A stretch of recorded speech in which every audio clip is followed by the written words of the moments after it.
దేవునికి స్తోత్రం. ప్రియమైన సహోదర సహోదరులకు శుభాభివందనములు. ఈరోజు దేని వాగ్దానం 42 అధ్యాయము 7వ వచనం.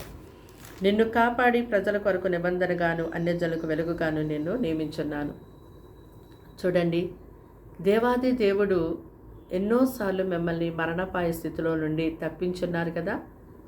మీరు ఇప్పటి వరకు బ్రతికి ఉన్నారంటే దేవుని యొక్క మహాకృప వలనే.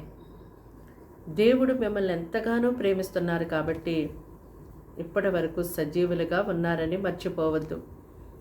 అయితే మీరు అనుకుంటూ ఉండొచ్చు, ఎన్నోసార్లు భయంకరమైనటువంటి అనారోగ్య సమస్యలు నా జీవితంలోకి వచ్చినప్పుడు మరి దేవుడు నన్ను ఎంతగానో వాటి నుంచి విడిపించి నన్ను బాగు చేశారు.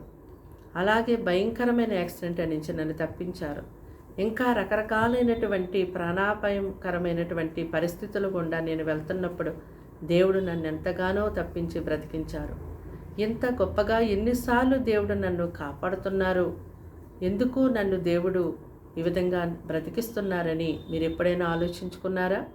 అయితే దేవుడు అంటున్నారు కదా, నేను నిన్ను కాపాడింది ఎందుకంటే నా ప్రజల కొరకు నిబంధనగాను అన్యజనుల కొరకు వెలుగుగాను నేను నిన్ను నియమించుకున్నాను అని దేవుడు సెలవిస్తున్నారు. మరి దేవుని యొక్క చిత్తము, దేవుని యొక్క ప్రణాళిక, దేవుని యొక్క తలంపులు, ఆలోచనలు నువ్వు గుర్తెరగకుండా దేవుడు నన్ను ఎంతగానో కాపాడుతున్నారు, అనేకసార్లు తప్పిస్తున్నారని నీవు అలా అనుకుంటూ మరి ఎంత మాత్రము గ్రహింపు లేకుండా జీవిస్తూ ఉన్నావేమో. మరి ఇప్పటికైనా దేవుని యొక్క ఆలోచనలో నీవు వెళ్ళినట్టయితే దేవుడు నిన్ను ఎందుకు గొప్పగా కాపాడి రక్షిస్తున్నారో దేవుడు నీతో మాట్లాడతారు. ఆయన సన్నిధిలో నీవు ప్రార్థన చేస్తున్నప్పుడు, ఆయన సన్నిధిలో గడుపుతున్నప్పుడు ఆయన తన ప్రేరేపణలు, ఆయన ఆలోచన, తలంపులు నీకు కలిగి చేస్తారు. తప్పనిసరిగా దేవుడు నిన్ను ఎందుకు ఆ విధంగా కాపాడుతున్నారో మాట్లాడతారు ఆయన. కాబట్టి దేవుని యొక్క చిత్తము, దేవుని యొక్క ప్రణాళిక నెరవేర్చే బిడ్డగా నీవు ఉండాలని దేవుడు ఎంతో ఎదురు చూస్తున్నారు. దేవుని యొక్క కార్యాలని ఎంత మాత్రం గ్రహించుకొనకుండా ఈ లోక విషయాలతో నీ హృదయాన్ని నింపుకొని ఈ లోక విషయాలతోనే నీవు నడుస్తూ ఉన్నప్పుడు దేవుడు ఎంతగానో చింతిస్తాడు నీ విషయంలో. కనుక దేవుని యొక్క ప్రజలారా, దేవుడు నిన్ను కాపాడి రక్షిస్తున్నది నిన్ను అన్యజనులకు వెలుగుగా నియమించుట కొరకని మర్చిపోవద్దు. ప్రార్థన. దేవానికి వందనాలు, స్తోత్రాలు, స్తుతులు చెల్లిస్తున్నాం తండ్రి. ఈ మాటలు వింటున్న బిడ్డల్ని రక్తంతో కడిగి ముట్టి స్వస్థపరిచి బలపరచండి. వారికి వారింటి వారికి రక్షణ ఇవ్వండి.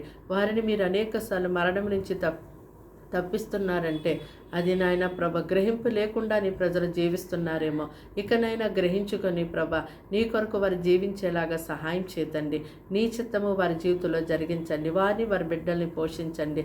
వారి సమస్త విషయాలు దినమంతా తోడుగా ఉండండి.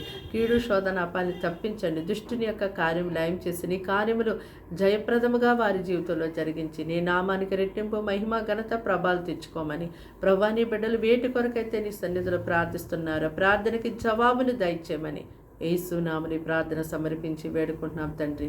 ఆమేన్.